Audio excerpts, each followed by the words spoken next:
जय गुरु जी, जय गुरु जी। संगत जी, संगत जी आइए जुड़ जाए। शिव पुराण का टाइम हो गया है। अब से हम लोग 2 बजे डेली शिव पुराण पढ़ेंगे। संगत जी सभी बहुत भाव के साथ जुड़े। कोशिश करें कि ज़्यादा से ज़्यादा शिव पुराण पढ़ें और सत्संग हमारा कम हो, क्योंकि गुरुजी ने हमेशा हमें शिव पुराण की महिमा के बारे में बताया है। उसके बाद संगत जी मैं 2-4 आपके सामने गुरुजी के जो बताए हुए बातें हैं वो मैं चलिए पहले शेयर कर देती हूँ, जो कि मैंने लिख के रखी हुई हैं। अभी मैं आपके सामने शेयर करूँगी। बहुत अच्छी अच्छी बातें हैं संगत जी। तो अब मैंने डायरी एक बनाई हुई है जिसमें मैं गुरुजी की कुछ भी अच्छी चीज़ होती है तो उसको मैं लिख लेती हूँ, ताकि सारी संगत के साथ मैं उसको शेयर कर सकूँ। गुरुजी ने समय समय पर संगत जी बहुत कुछ अपने गोल्डन वर्ड्स जो कि बताए किसी किसी आंटी को, और वो कहीं ना कहीं लिखे गए। गुरुजी ने यह हमें बतलाया है कि माला कदे भी फेरनी नहीं चाहिए है। संगत जी हम लोग माला फेरते हैं, गुरुजी को हम मानते हैं। गुरुजी ने कहा है माला कदे भी फेरनी नहीं चाहिए, खास करके इंडेक्स फिंगर नाल ते कदे भी नहीं फेरनी चाहिए। अगर हम फेरे भी तो हम अपनी इंडेक्स फिंगर को यूज ना करें। वैसे हमारे गुरुजी महाराज ने माला फेरने के लिए मना किया है। क्यों मना किया है ये भी मैं आपको बता दूं। माला फेरन नाल अहंकार वधदा है ते इंडेक्स फिंगर ईगो दी फिंगर है। यदि हम माला फेरेंगे तो हमारे अंदर एक अहंकार जो है वो बढ़ जाता है कि हमने 1 माला कर ली, 2 माला कर ली, तो हम नेचुरली उसको गिनना शुरू कर देते हैं। और जो इंडेक्स फिंगर हमेशा हमारे अहंकार की फिंगर होती है। सब दी लाइफ विच अपॉर्चुनिटी 3 बार नॉक कर दी है। गुरुजी ने कहा है कि हम सब की लाइफ में अपॉर्चुनिटीज आती हैं, 3 बार वो दरवाजा खटखटाती हैं हमारी जिंदगी के अंदर आके। महापुरुष भी 3 मौके देते हैं हमें। जे ते सुन लो ते चंगा, वरना फिर असी भी चुप हो जाते हैं। गुरुजी कहते हैं जब मैं अपॉर्चुनिटी देता हूं तो उसको सुनो, नहीं तो महापुरुष चुप हो जाते हैं। फंक्शन गुरुजी नाल सैलीब्रेट करने चाहिए हैं, बाकी सारी पार्टियां तां इत्थे ही रह जाणगियां। साडे नाल मनाई पार्टी मरण बाद भी नाल जावेगी। ऐसा गुरुजी साहब ने बोला है कि जो फंक्शन है वो हमेशा हमें, चाहे वो हमारे बर्थडे का हो, एनिवर्सरी का हो, हमें हमारे गुरुजी के साथ मनाना चाहिए। क्योंकि फंक्शन बाकी के तो सब यहीं रह जाएंगे, लेकिन जो फंक्शन हम गुरुजी के साथ मनाएंगे वो मरने तक हमारे साथ जाएगा। गुरुजी ने कहा है कि कबीर जी नू 17 साल लगे गुरु धारण करन नू। मैनू तुहाडे सारियां नू अपने कोल बिठाए रखदा है। तानू तां गुरु बहुत सस्ते च लभ गया है। कदे 2 मिनट बैठ के सोच कि रब ने की मिराकल किया है ह्यूमन बॉडी बना के। तुसी लोग उल्टा अहंकार विच फिरदे हो।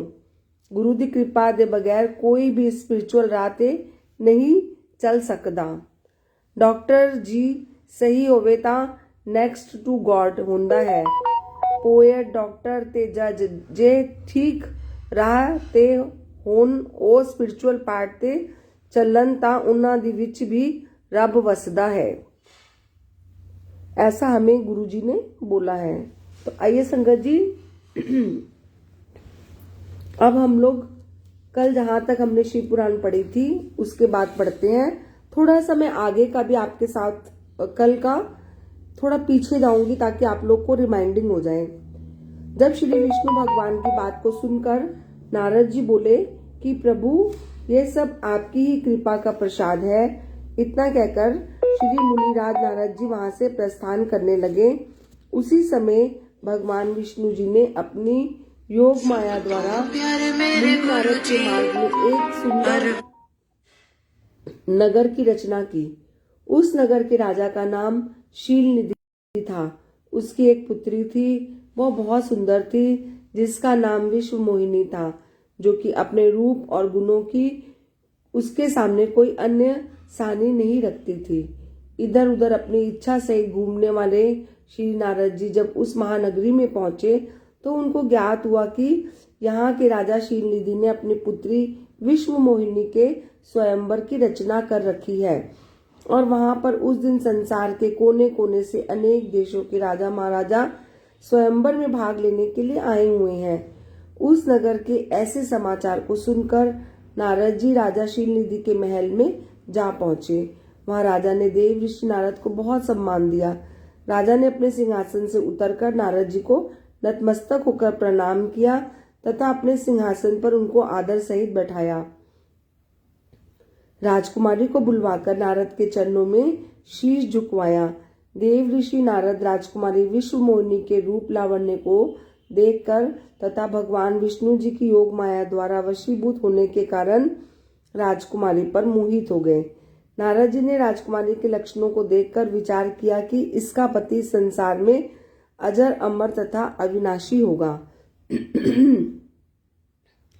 ऋषि नारद जी पिता पुत्री को आशीर्वाद देकर वहां से चले गए तथा अपने मन में विचार करने लगे, मैं इस कन्या को वर लूं तो कितना अच्छा रहेगा। अतः ऐसा विचार कर नारद जी ने उस समय भगवान विष्णु का ध्यान किया तो विष्णु भगवान वहां प्रकट हो गए तथा देव ऋषि नारद के मंतव्य को समझ के बोले कि हे ऋषिवर, मैं आपके हृदय की बात को भली भांति जानता हूँ। आप किसी प्रकार की चिंता न करें, आप स्वयंवर में पधारे। जिस प्रकार एक उत्तम वैद्य रोगी के रोग को देखकर उसका निदान करता है, ऐसा ही मैं करूंगा जिससे आपका हित हो। इतना कहकर भगवान विष्णु अंतर्ध्यान हो गए। भगवान विष्णु की बात का सार समझने में नारद जी असमर्थ रहे। भगवद इच्छा के वशीभूत श्री नारद जी का समस्त शरीर तो भगवान विष्णु के स्वरूप जैसा बन गया, परंतु श्रीमुख बंदर का बन गया। देव ऋषि नारद जी इस भेद से अनभिज्ञ रहे। तब नारद जी स्वयंवर के स्थान पर पहुंचकर वहां बैठ समस्त महाराजाओं के मध्य में आकर बैठ गए। नारद जी को अपने मन में पूर्ण विश्वास था कि मेरा स्वरूप विष्णु स्वरूप होने के कारण विश्व मोहिनी मेरे ही गले में वरमाला आरोहण करेगी। अब भगवान विष्णु जी को देखिए कि उन्होंने नारद जी को बानर का रूप दे दिया था, उसे केवल राजकुमारी ही देख सकती थी, बाकी सब लोगों को उनका वास्तविक स्वरूप ही दिखाई देता था। जिस समय विश्व मोहिनी ने जयमाला लिए हुए पंडाल में प्रवेश किया तो वे राजकुमारी को देखकर बार बार उठकर राजकुमारी को अपनी ओर आकर्षित करने की चेष्टा कर रहे थे। उनके ऐसे कृत्य को देखकर वहां पर उपस्थित दो शिवदूत उन पर हंसने लगे, परंतु नारद जी ने उनकी ओर कोई ध्यान नहीं दिया था, क्योंकि वे उस समय काम के वशीभूत थे। उस समय राजकुमारी जब नारद जी के समीप होकर जाने लगी तो नारद की कुचेष्टा तथा उनका बंदर का चेहरा देखकर राजकुमारी घृणा से भर गई और आगे आगे जाने लगी। उसी समय भगवान विष्णु वहां पर आए और राजकन्या ने भगवान विष्णु को जयमाला पहना दी। इस दृश्य को देखकर नारद जी अपने हृदय में अत्यंत दुख का अनुभव करने लगे। शिव के गण कहने लगे कि वाह वाह, राजकन्या इनको वरमाला पहनाएगी। पहले दर्पण में जाकर अपना श्रीमुख तो देखो। तीसरा अध्याय संगत जी, इस अध्याय के अंदर नारद जी का अपना वानर का रूप देखकर क्रोधित होना हमें यह बतलाया जाएगा।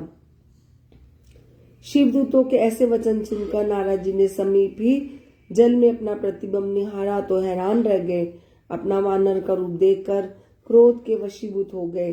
तब तो नारद जी ने सबसे पहले समीप खड़े दोनों शिवदूतों को श्राप दिया कि तुमने ब्राह्मण रूप होकर मेरी हंसी उड़ाई है, इस वजह से तुम ब्राह्मण कुल में उत्पन्न होकर घोर राक्षस हो जाओ।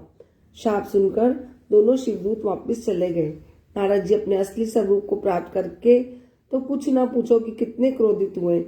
उनके क्रोध का कोई ठिकाना ना था। उन्होंने अपने हृदय में निश्चय किया कि आज तो मैं विष्णु को श्राप दे दूंगा या फिर अपने शरीर को त्याग दूंगा।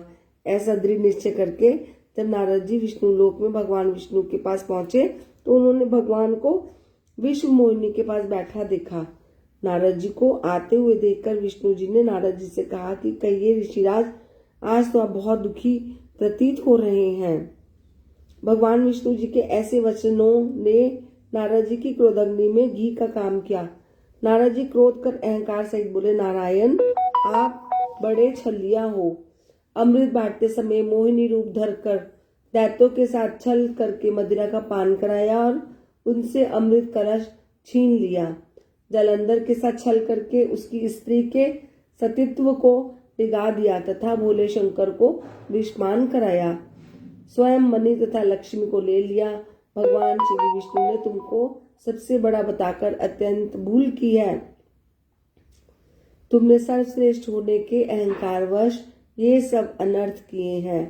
तुम हर तरह से स्वतंत्र हो तथा यह भी जानते हो कि आपको दंड देने वाला कोई भी नहीं है। आज मैं तुमको घोर शाप देता हूँ जो कि कदापि असत्य न होगा।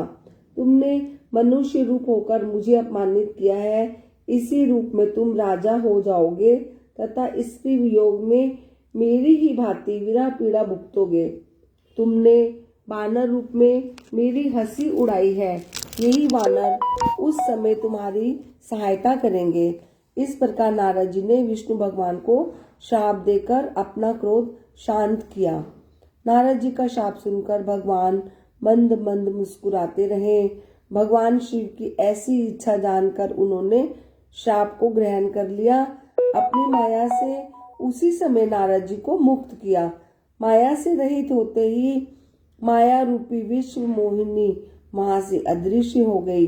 तब तो नारद जी को अंतरात्मा द्वारा ज्ञान हुआ तो वे अपने मन में बहुत पछताने लगे कि ये मैंने क्या किया। मैंने काम के वशीभूत होकर त्रिलोकपति को शाप दे डाला। अहंकारवश अपना खुद ही यश गान किया। फिर तो नारद जी हरि के चरणों में गिरकर क्षमा याचना करने लगे। हे प्रभु, मुझे क्षमा करो। मैंने भगवान त्रिलोचन की माया के वशीभूत होकर यह अनर्थ किया है।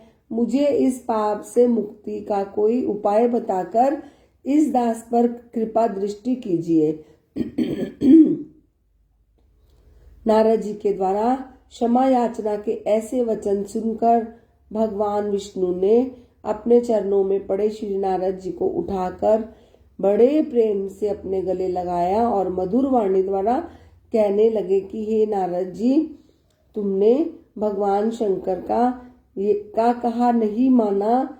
यह सब उसी का परिणाम है। वह पार ब्रह्म सच्चिदानंद सत्व रज तम से दूर है, निर्गुण निरवकार है। उन्हीं के वरदान से मैं सर्वश्रेष्ठ बना हूँ। इसलिए हे नारद, तुम भगवान श्री शिव जी का ध्यान करो। मेरा उनसे अनन्य प्रेम है। शिव भक्त मेरा अत्यंत प्रिय होता है। शिव द्रोही मुझे सपने में भी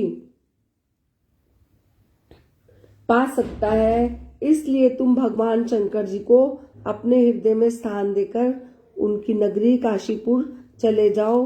वहां जाकर समस्त संचय का त्याग करके श्री शिव की उपासना करो। उन्हीं के गुणानुवाद का बखान करो। शिव नाम के स्रोत का प्रेम पाठ करो। तुम्हारे समस्त पाप नष्ट होंगे। काशीपुरी में त्रिनेत्री भगवान शंकर जी के दर्शन करने के पश्चात अपने पितामह ब्रह्मा जी के निकट जाकर भगवान शंकर के नाम की महिमा को जानो, क्योंकि चतुर्मुखी ब्रह्मा जी भगवान शंकर जी के अनन्य भक्त हैं। श्री सूत जी बोले। ऐसा कहकर भगवान श्री विष्णु अंतर्ध्यान हो गए। संगत जी, एक सेकंड, कोई आया है मेरे घर में? मैं कोई है नहीं, मैं दरवाजा खोल के आ रही हूँ।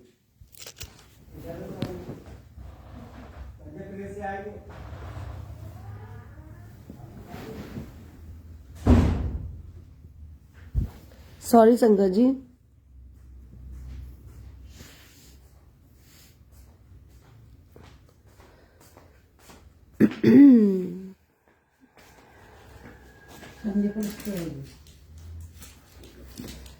संगत जी, मैंने यहाँ से बोलना था, उनके नाम शिव, शंकर, हर, महेश, परमदेव, जगदीश, अमीश, विद्युत, परमात्मा, ब्रह्मा, गृह, शंभु, सदाशिव, परमेश्वर, पार्वतीपति, त्रिशूलधारी, चक्री, ईश्वर, सुखदाता इत्यादि असंख्य नाम है।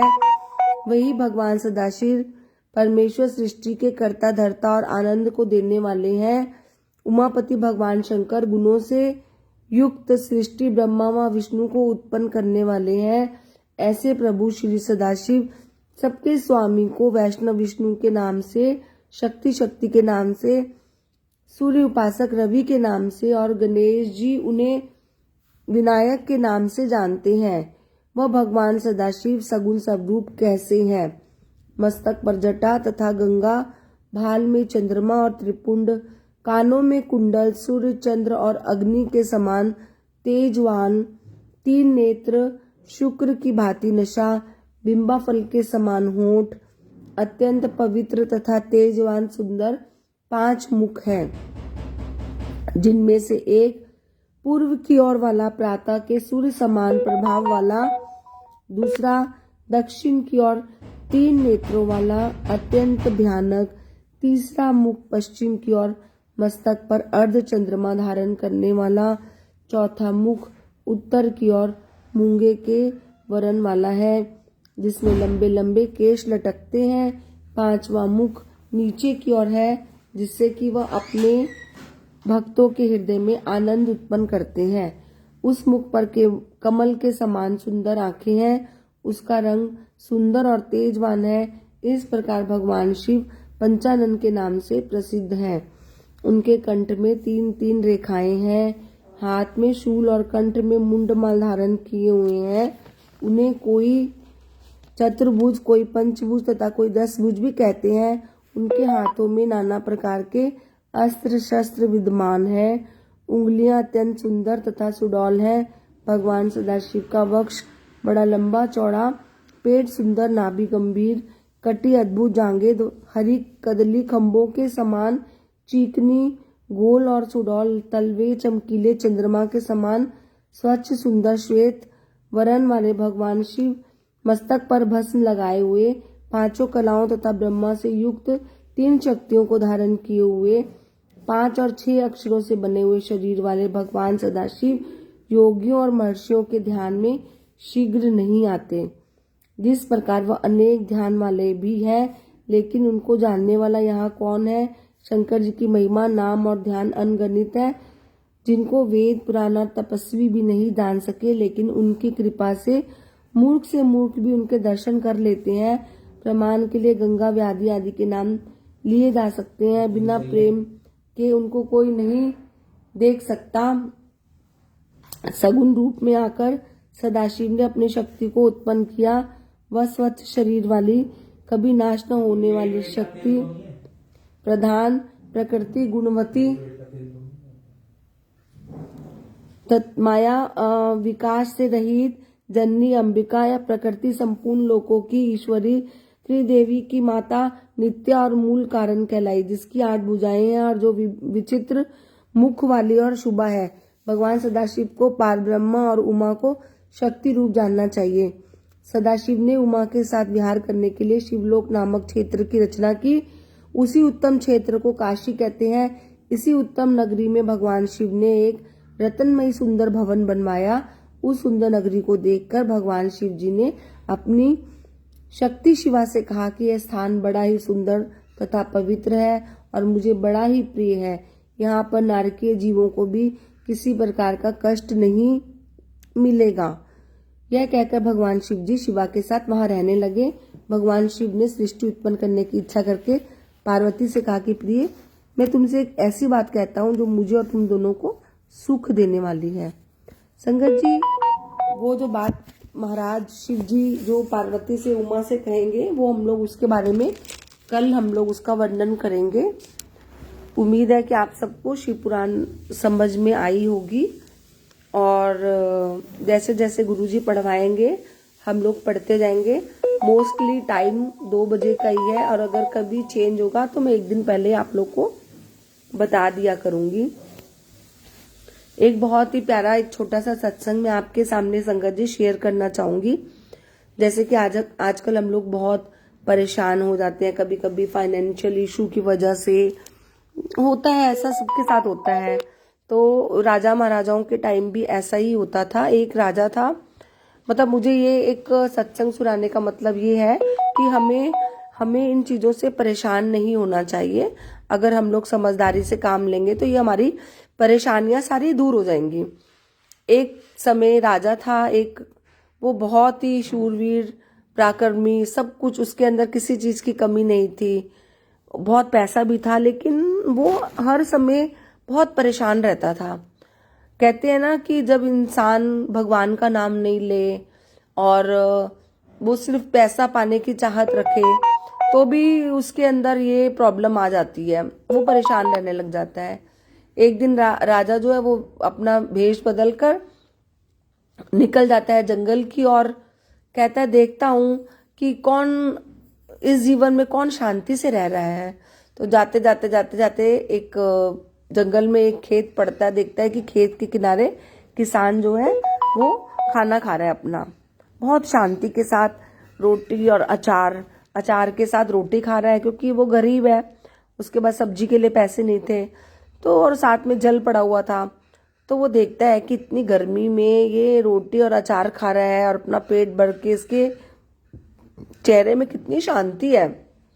जल पीता है और वहीं पेड़ की छाया में गर्मी में विश्राम करने लगता है। तो राजा उसके पास चला जाता है, किसान के पास। कहता है कि आप अपनी जिंदगी से बहुत खुश हो?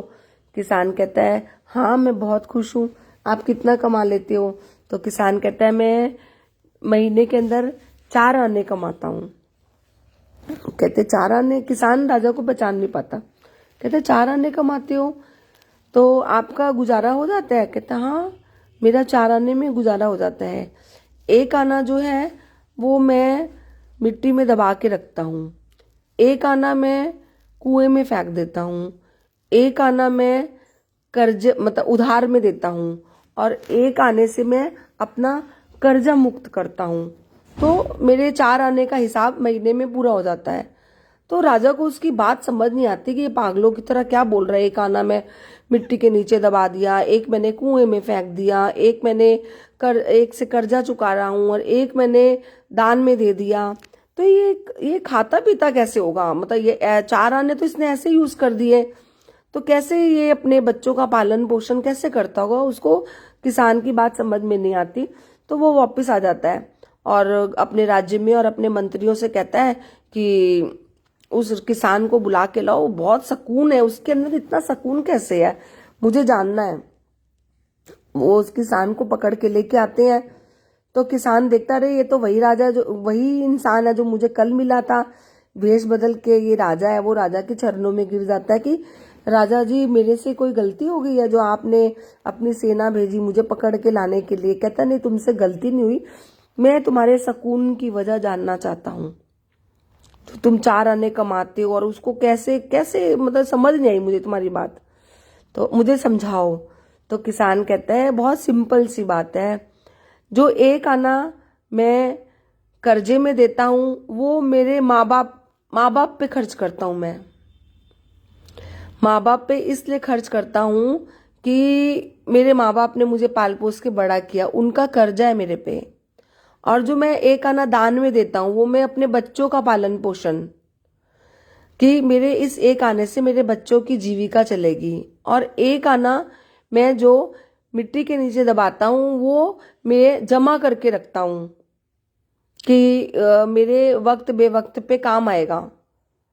और जो मैं कुएं में फेंकता हूँ उससे, मतलब जो मैं कुएं में फेंकने का मतलब, जो कुएं में हमने चीज फेंक दी वो तो खत्म हो गई ना। तो वो पैसा कुएं में गया, मतलब उससे जीविका का साधन आता है, घर का रोटी चावल अनाज तेल जो भी कपड़े, तो वो मैं कुएं में फेंकने का मतलब वो 1 आना मैं कुएं में फेंकता हूँ। तो हम अपनी जिंदगी में अगर हम 4 आने कमाते हैं लेकिन हमारे खर्चे होते बहुत ज्यादा, हम खर्चों की चाहत में मारे जाते हैं। तो अगर हम गुरुजी की तरफ देखें तो गुरुजी भी हमें यही शिक्षा देंगे कि जो 4 आने कमा रहे हो, इस 4 आने को अगर हम संभाल के रखेंगे, बहुत अच्छे से उसको यूज करेंगे, तो हम अपने लिए संभाल के भी रख सकते हैं, अपने माँ बाप पे भी खर्च कर सकते हैं। तो हमें बेवजह परेशान नहीं होना चाहिए। द मॉरल ऑफ द जो स्टोरी का जो मॉरल है, उसका मतलब ये है कि हमारी जितनी आमदनी है उसी के हिसाब से हमें, अगर हम खर्चा करने लग जाएं तो हमें कभी परेशान नहीं होना पड़ेगा संगत जी। हम कभी परेशान नहीं होंगे। अगर हम 1 रुपया कमा रहे हैं और हम 2 रुपया खर्च करने की सोचें तो हम परेशान होंगे। अगर हमारी कमाई 1 रुपया है और हम सोचे कि 50 पैसे हम खर्च करें और 50 को संभाल के रखें, तो हम बहुत अच्छे से अपनी जिंदगी जी सकते हैं। बात फिर से आती है मन की। मन ही चंचल होता है, मन की चाहते ही नहीं खत्म होती हैं। क्यों? मन इधर उधर भटकता है। अगर हम इस मन को ही ना भटकने दे, मन को हम कंट्रोल करके अपने गुरु के चरणों में रख दे, हम सोचे कि हम इस मन को हमने बिल्कुल ताला बंद करके गुरु के चरणों में हमने इस मन को डाल देना है, तो हमारी सारी समस्याएं जो हैं उन सब का हल हो जाएगा। बट ऐसा करना बहुत मुश्किल है, लेकिन अगर हम सोचे तो कोई काम भी मुश्किल नहीं है। ऐसा मेरी सोच है, ऐसी मेरी सोच है।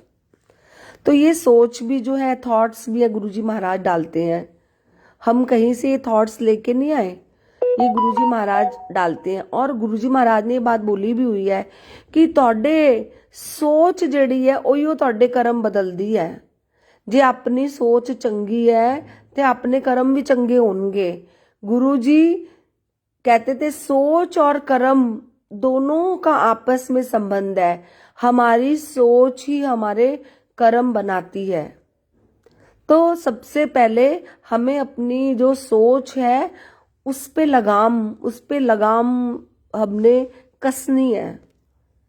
जिस दिन हमने अपनी सोच पे लगाम कस ली ना, उस दिन हमारे पे कोई दुख तकलीफ होगी नहीं। और जब हम ईश्वर का नाम लेंगे तो नेचुरली ये चीजें खत्म होती हैं, हमारी चाहते खत्म होती हैं। अगर हम भक्ति की मार्ग पे जाएंगे तो हमारी चाहते वो नहीं होती जो पहले थी, कम होती जाती हैं। और गुरु जी का नाम ज्यादा लें।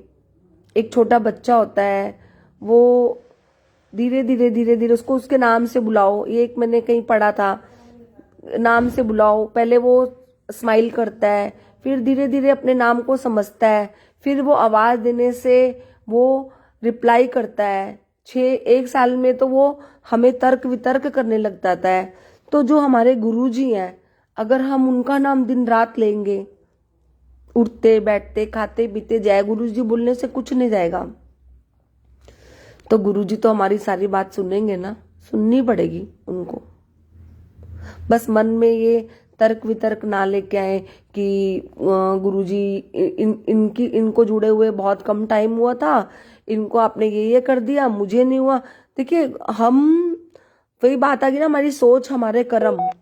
तो हमने जितनी पढ़ाई करी होगी ना, हमारी इससे कि एक जेलस की भावना गुरुजी को समझ में आएगी। कोई समझे ना समझे, गुरुजी समझेंगे उस चीज को कि इसके अंदर अभी भी बहुत जलन है।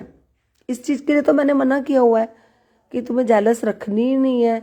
तो हम अपनी सोच को अच्छा रखें ताकि ये जलन वलन जो दिमाग से सब निकल जाए।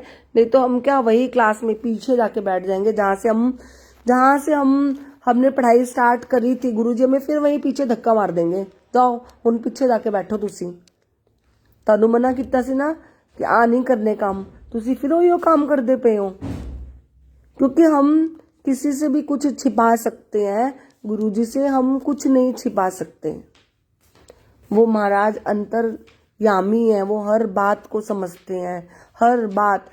गुरुजी एक है, संगत करोड़ों में है, लेकिन गुरुजी का जो सीसीटीवी कैमरा बहुत बड़ा है, बहुत हाई पावर रेंज वाला है, सबके सिरों के ऊपर लगा हुआ है। हम क्या कर रहे हैं, क्या नहीं कर रहे हैं, कितना सच बोल रहे हैं, कितना झूठ बोल रहे हैं। एक बुक को पढ़ना या एक किताब को पढ़ना ही एक पाठ नहीं है। एक आप अपने आप को चेंज करो, अपने अंदर एक अच्छाइयाँ लेके आओ, वो सबसे बड़ा चेंज है आपकी जिंदगी में। वो मेरे हिसाब से वो ही भक्ति मार्ग है। भक्ति मार्ग वही है। यदि हमने खुद को, हमें दूसरे को चेंज नहीं करना। हम लोग क्या करते हैं, दूसरे को चेंज करते हैं, उनके अंदर बुराइयां ढूंढते हैं, अरे इसके अंदर ये बुराई है, इसके अंदर वो बुराई। हम कौन होते हैं उनके अंदर बुराइयां ढूंढने वाले? हमें नहीं ढूंढनी, हमें खुद के अंदर ये बुराइयां ढूंढनी है और अपनी जिंदगी को अच्छा करना है, ताकि हम गुरु जी के अच्छे बच्चे कहलाएं। संगत जी माफ करिएगा, कुछ भी गलती होगी हो, मुझे माफ करिएगा। मेरे मन में जो आया मैंने बोला। गुरुजी कहते ना, गुरुजी सब बातें बुलवाते हैं, वरना हमारी कोई औकात नहीं है। गुरुजी से जुड़ के ही कुछ बोल पाने की हिम्मत आई है, वरना इन शब्दों में तो जान ही नहीं थी, गूंगी थी मैं तो। गुरुजी ने बिल्कुल बोलना सिखाया। और आज भी सोचती हूँ मन में कि गुरुजी मैं तो बहुत देर तक बोल सकती हूँ अच्छी अच्छी बातें, बस मुझे बोलनी नहीं है, सिर्फ आप मेरे अंदर भी चेंजेस लाने हैं मुझे। अगर मैं किसी संगत के आगे ये सारी बातें कर रही हूँ तो मुझे भी मेरे अंदर ये चेंजेस पहले लेके आने हैं, तभी तो मैं भी तो एक अच्छा स्टूडेंट गुरुजी का कहलाऊंगी। क्योंकि गुरुजी तो सबको जानते हैं, सबके मन में क्या चल रहा है क्या नहीं चल रहा।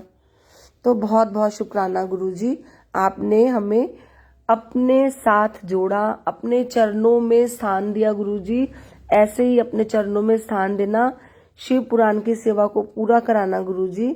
संगत जी कल 2 बजे, 2 से 2:05 भी हो सकते हैं, जरूर जुड़िएगा गुरुजी के साथ शिव पुराण पढ़ते हुए। जय गुरुजी, जय जय गुरुजी, जय जय गुरुजी, धन धन गुरुजी, धन धन गुरुजी, वाह वाह गुरुजी, वाह वाह गुरुजी, शुक्राना गुरुजी, शुक्राना गुरुजी। ब्लेसिंग्स ऑलवेज गुरुजी, ब्लेसिंग्स ऑलवेज गुरुजी। हमारे गुनाहों को बख्शो गुरुजी, हमारे गुनाहों को बख्शो गुरुजी। हमेशा साथ रहना गुरुजी, हमेशा साथ रहना Guruji. Love you Guruji, love you Guruji. Sorry Guruji, sorry Guruji. जय गुरुजी, जय गुरुजी। प्यारी प्यारी संगत को, मुझे किसी के नाम भी शो नहीं हो रहे हैं, सारी संगत को जय गुरुजी, जय गुरुजी, जय गुरुजी।